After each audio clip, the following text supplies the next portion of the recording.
Cek, cek. Tes. Cek.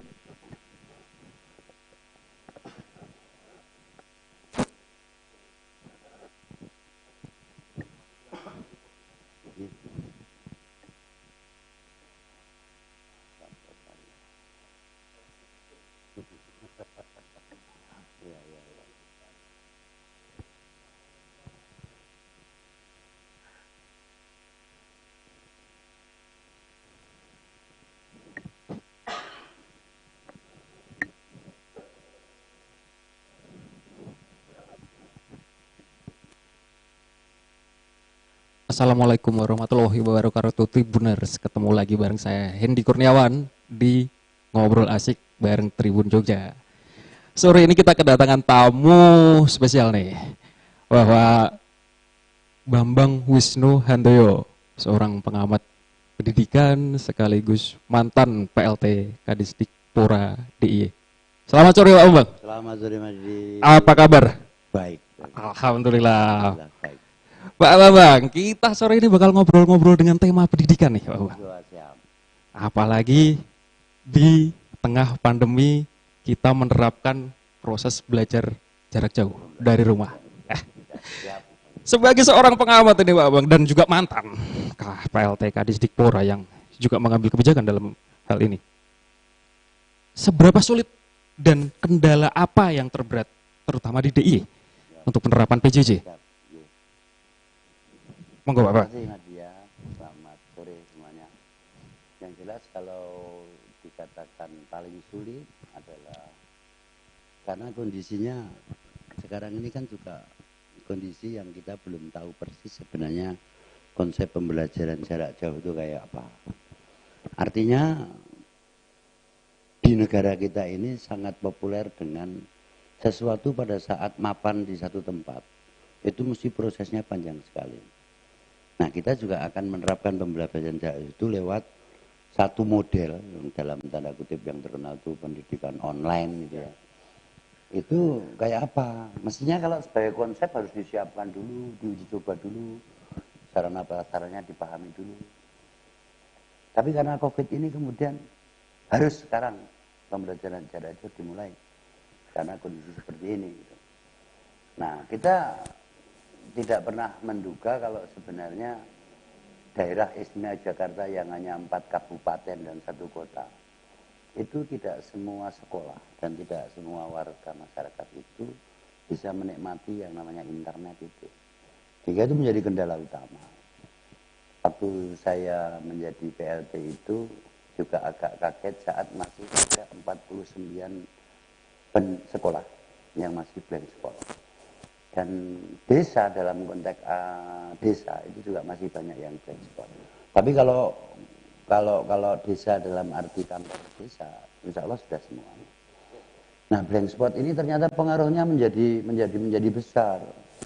Apalagi pada saat kita harus memaksakan pembelajaran lewat online itu dengan internet menjadi kata kuncinya, itu banyak sekolah yang belum menyiapkan atau belum banyak siswa yang menyiapkan. Itu dari sisi sarana prasarana atau dalam sisi infrastrukturnya tadi.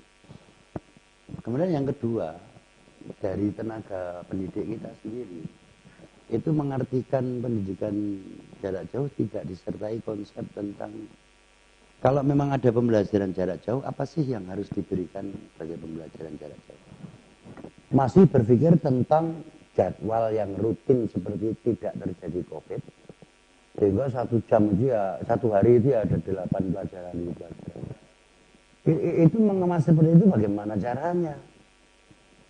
Nah ini yang tidak pernah disiapkan dalam bentuk konsep yang kedua, sehingga kita menghimbau kalau memang akan diterapkan semacam itu benahilah kurikulum yang kemudian akan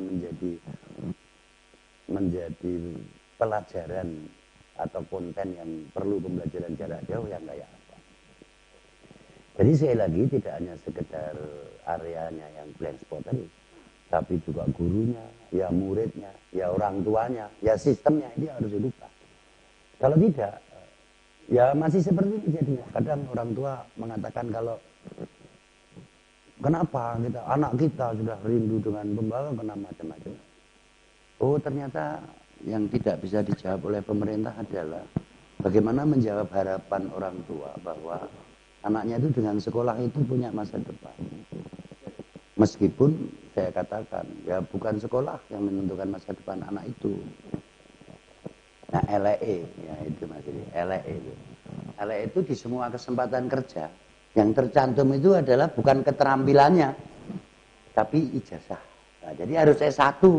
Mau jadi PNS juga harus S1. Mungkin mau menjadi wartawan di Tribun pun juga harus S1.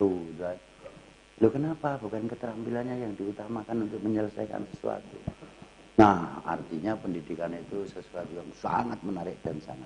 Itu kira-kira dia. Pak Bambang.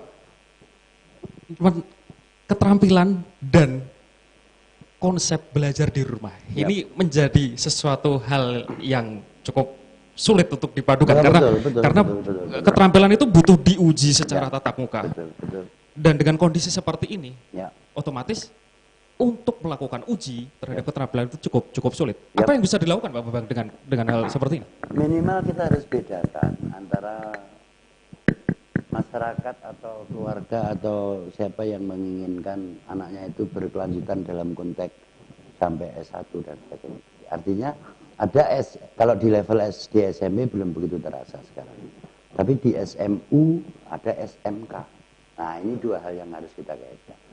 Nah, kalau kemudian penjenengan menanyakan tentang bagaimana harusnya mensikapi tentang keterampilan. Nah, kalau dikatakan tentang mata rantai pendidikan, itu mestinya bukan hanya pendidikan dengan kesempatan kerja, tapi di dunia pendidikan sendiri mata rantai itu sudah mulai dibangun, sehingga sistem pendidikan nasional kita perlu menjadikan itu.